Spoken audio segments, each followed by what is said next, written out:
Hi guys. Today we're starting the next section for chapter 6, which is binomial radical expressions. In our first video for today, we're going to be focusing on adding and subtracting radicals. And then in our second video, we'll focus on multiplying binomials. To add and subtract radicals, you have to have like terms, like radicals. For two radicals to be similar, they have to have the same indexes. That's the type of radical it is, right? So they have to both be square roots or both be cube roots or both be fourth roots.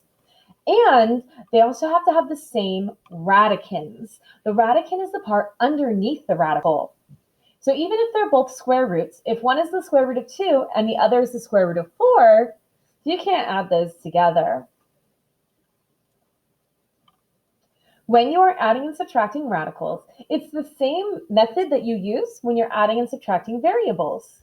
You only add and subtract the coefficients, the numbers in front of the radical.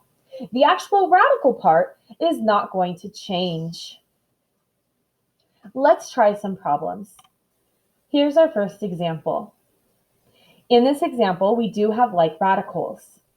Both of these terms are separated by adding and subtracting, have a square root of xy. So I am allowed to add these together. When I'm adding these together, I'm only going to add the outside parts, the 3x and the 4x. 3x plus 4x is 7x.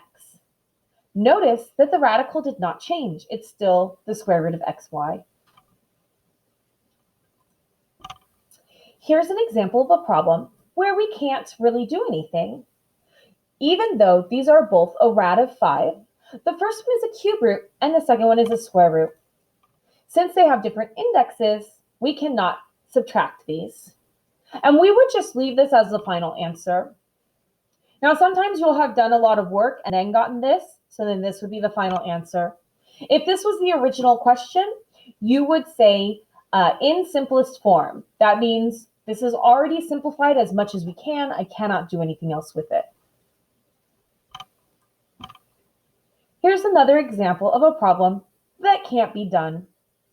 Even though these are both fourth roots, the number inside the radicals are different. One's a 5 and one is a 6.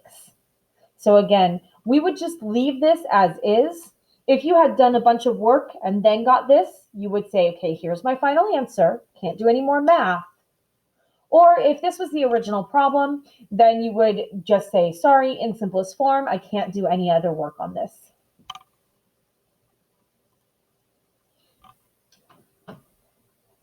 Now, on this example, right now, it looks like we can't add these together. Even though they're all cube roots, the number underneath is different. But these are all pretty big composite numbers. A composite number is a number that you can factor tree. So we should be factor treeing these three numbers. You do want to do them all independently. So you want to do a factor tree for the 250 and then the 54 and then the 16. You cannot combine them all together for one big factor tree. So it's simplify the 250, simplify the 54, simplify the 16.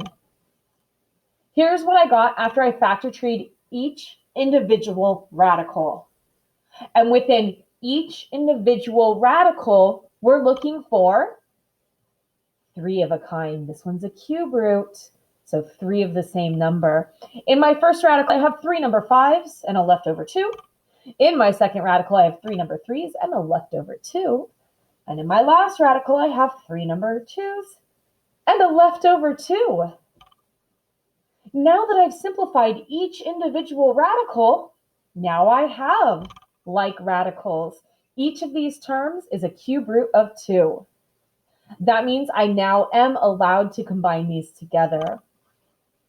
When I'm combining them together, in my head, I'm doing 5 plus 3 is 8, and 8 minus 2 is 6. And we do not change the radical part. 6 cube root of 2 is my final answer. This concludes our first video.